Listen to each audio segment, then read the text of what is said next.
The Sneetches by Dr. Seuss. Now the star-belly Sneetches had bellies with stars. The plain-belly Sneetches had none upon theirs. Those stars weren't so big, they were really so small, you might think such a thing wouldn't matter at all. But because they had stars, all the star-belly Sneetches would brag, we're the best kind of Sneetch on the beaches. With their snoots in the air, they would sniff and they'd snort. We'll have nothing to do with the plain belly sort. And whenever they met some, when they were out walking, they'd hike right on past them without even talking. When the star-belly children went out to play ball, could a plain belly get in the game? Not at all. You only could play if your bellies had stars, and the plain belly children had none upon theirs.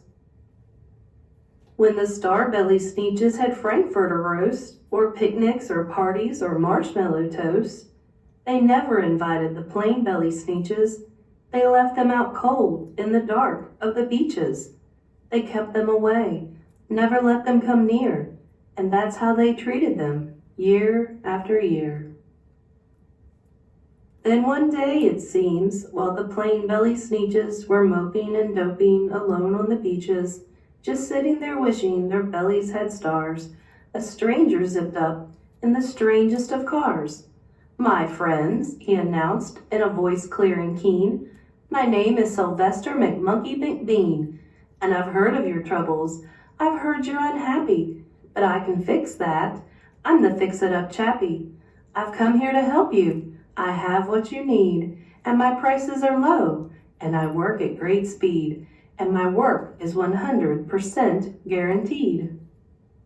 Then quickly Sylvester McMonkey McBean put together a very peculiar machine, and he said, "You want stars like a star-belly Sneetch? My friends, you can have them for $3 each. Just pay me your money and hop right aboard." So they clambered inside, then the big machine roared, and it clonked, and it bonked, and it jerked, and it burped, and it bopped them about. But the thing really worked. When the plain-belly Sneetches popped out, they had stars. They actually did. They had stars upon theirs. Then they yelled at the ones who had stars at the start, "We're exactly like you. You can't tell us apart. We're all just the same now, you snooty old smarties, and now we can go to your Frankfurter parties."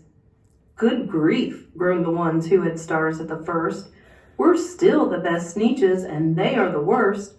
But now how in the world will we know," they all frowned, "if which kind is what, or the other way round?" Then up came McBean with a very sly wink, and he said, "Things are not quite as bad as you think. So you don't know who's who. That is perfectly true. But come with me, friends. Do you know what I'll do?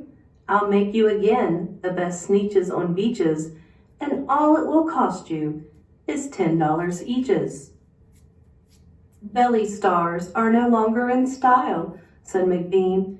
"What you need is a trip through my star-off machine. This wondrous contraption will take off your stars, so you won't look like Sneetches who have them on theirs." And that handy machine, working very precisely, removed all the stars from their tummies quite nicely. Then, with snoots in the air, they paraded about, and they opened their beaks and they let out a shout. "We know who is who, now there isn't a doubt. The best kind of Sneetches are Sneetches without." Then, of course, those with stars all got frightfully mad. To be wearing a star now was frightfully bad. Then, of course, old Sylvester McMonkey McBean invited them into his star-off machine. Then, of course, from then on, as you probably guess, things really got into a horrible mess. All the rest of that day on those wild screaming beaches, the fix-it-up chappie kept fixing up Sneetches. Off again, on again, in again, out again. Through the machines they raced round and about again, changing their stars every minute or two. They kept paying money. They kept running through, until neither the plain nor the star-bellies knew whether this one was that one or that one was this one, or which one was what one, or what one was who.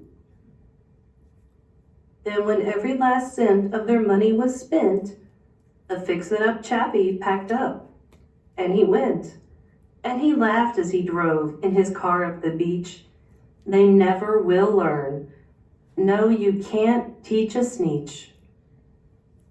But McBean was quite wrong. I'm quite happy to say that the Sneetches got really quite smart on that day. That day they decided that Sneetches are Sneetches, and no kind of Sneetch is the best on the beaches. That day all the Sneetches forgot about stars, and whether they had one or not upon theirs.